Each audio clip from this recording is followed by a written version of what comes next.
শখ থেকে সাফল্য। কলারোয়ায় বাড়ির আঙিনায় আঙুরের ফলন। সাতক্ষীরার কলারোয়ায় শখের বশে বাড়ির আঙিনায় আঙুরের চারা রোপণ করে সাফল্যের মুখ দেখছেন বোয়ালিয়া মুক্তিযোদ্ধা কলেজের ল্যাব অ্যাসিস্ট্যান্ট শামীম হোসেন। উপজেলার বোয়ালিয়া গ্রামে নিজ বাড়ির উঠানে অল্প পরিসরে শুরু করা এই চাষে পরিচর্যা বাবদ খরচ হয়েছে মাত্র 2 থেকে 3 হাজার টাকা। ওতে আপনার বিভিন্ন পটাশ মিষ্টি করার জন্য যেমন আমার পটাশ দিতে হয়, একসাথে কালার আসার জন্য আপনার কুইক পটাশ দেওয়া লাগে। তারপরে আপনার ড্যাব আছে, সব রকম সার আপনার মাত্রা আছে, মাত্রা অনুযায়ী দেওয়া লাগে। আপনার প্রথমে আমি আপনার ফেসবুকে ভিডিও দেখছিলাম, তারপরে আপনার রাজশাহী থেকে আমি 3টা চারা সংগ্রহ করি।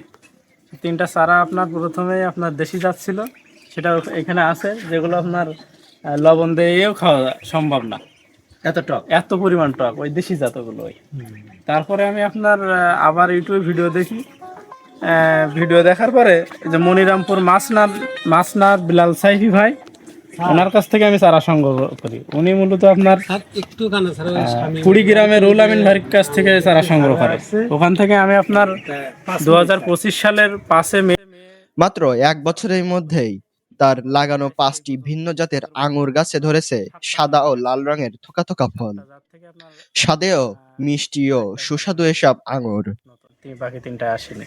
আচ্ছা, তাহলে কতদিন পরে হলো ফলনটা? 9 মাসে ফুল আসছে প্রথমে। আর এখন শামীম হোসেন জানান, প্রথমে শখ থেকেই আঙুরের চারা রোপণ করেছিলেন, তবে গাছে ভালো ফলন আসায় এখন তিনি বাণিজ্যিকভাবে আঙুর চাষের পরিকল্পনা করছেন।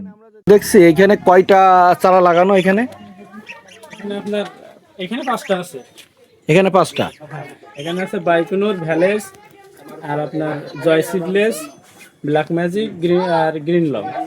নিয়মিত যত্ন আর আগ্রহতেই মিলেছে কাঙ্ক্ষিত ফলন। তার এই সফলতা দেখে আশেপাশের অনেকেই আগ্রহ দেখাচ্ছেন আঙুর চাষে।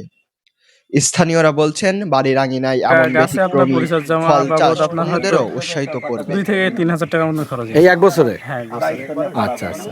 তুমি তো এটা সম্পূর্ণ শখের বশে করছো? হ্যাঁ, শখের বশে। এরপরে কি বাণিজ্যিক করার ইচ্ছা আছে? হ্যাঁ, অবশ্যই বাণিজ্যিক করার চিন্তা ভাবনা আছে, যেহেতু সফল হয়েছি, মিষ্টি জাতের আঙুর হয়েছে।